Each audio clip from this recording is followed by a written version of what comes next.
I want you to imagine that I've come into this immense auditorium. They're all sitting there waiting for the talk, the lecture, the teaching, the sermon, whatever it is. And Marshall comes on the stage in full pomp, and this is the speaker, really. I wonder what he has to say. I hope he has something to say that's important.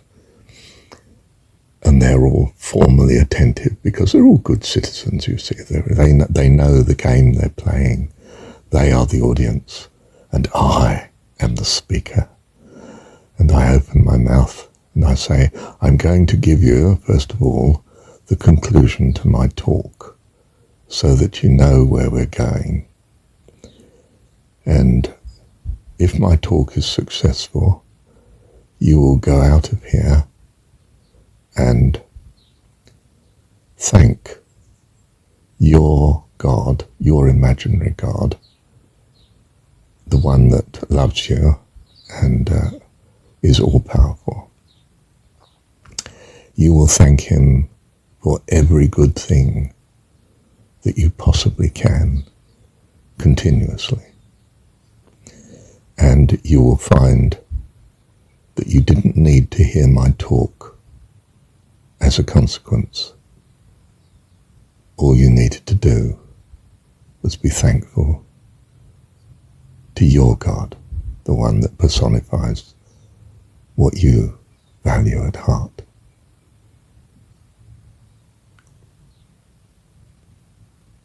And then imagine me stop talking.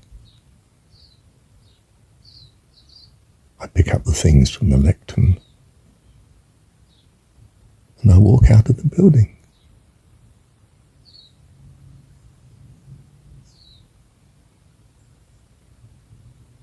Because I'd said it all.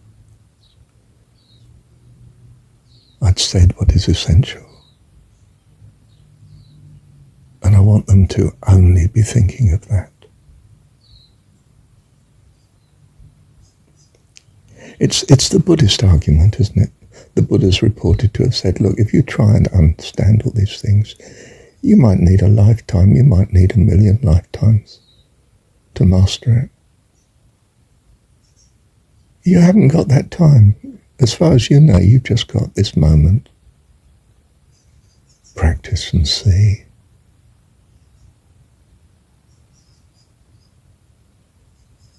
Practice this. What have you got to lose? And what have you got to possibly gain?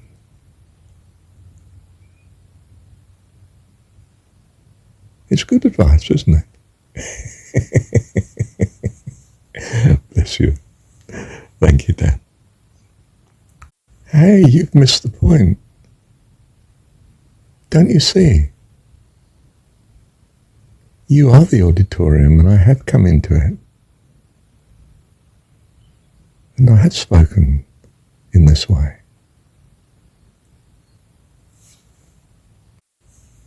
What are you going to do? Bless you. Thank you, Dad. Let me double up here. This is the Jesus story. You're in it. He says in John 17, I've given them your name. I'm out of here. I pray for them. You should check what he prays for you. You'll know you've found a friend.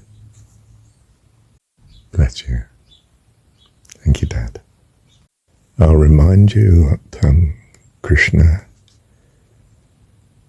how Krishna answers, he's the charioteer to Arjuna, who's drawn up on the field of battle, and his heart's failing him, Arjuna. He just thinks, I've got people on both sides, I can't fight this battle.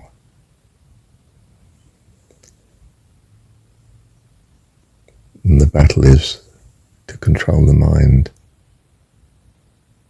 And that's what transpires in the rest of the Gita as you read it. And he says to his charioteer, Krishna, I can't control the mind. It's harder to control than the mighty winds.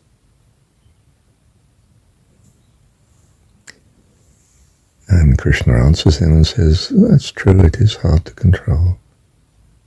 But with practice, you will do it. Now you're going to practice thankfulness. It's as simple as that. Every detail, the air you breathe, the sight you see with, the ears you hear with, the fact that you've come to this age that you are, your heart's kept you going all this time, not stopped on you. Might have hesitated occasionally, but got going again. The food that you needed was there. Your survival has been there. You're one of the winners. You're going to thank God for it. You could so easily not have been a winner as you see it. Not a survivor. And you have this immense experience of consciousness, of the universe as you see it, yourself as you see yourself, and all that around you, your job, your home, whatever it is, people, friends, family. You're going to thank God as often as you can. It's as simple as that. And with practice, my goodness, the sky's the limit. Life eternal is the limit. Bless you. Thank you, Dad. And let me finish perhaps with a quote from the most secular person that I have had most contact with. On hearing Plato of Socrates being suddenly aware that his wisdom was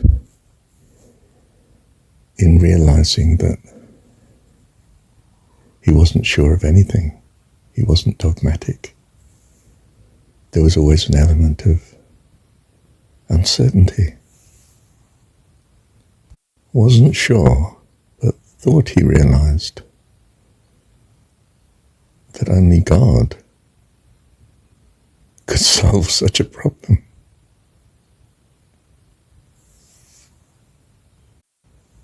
And lived accordingly. Thank you, Dad.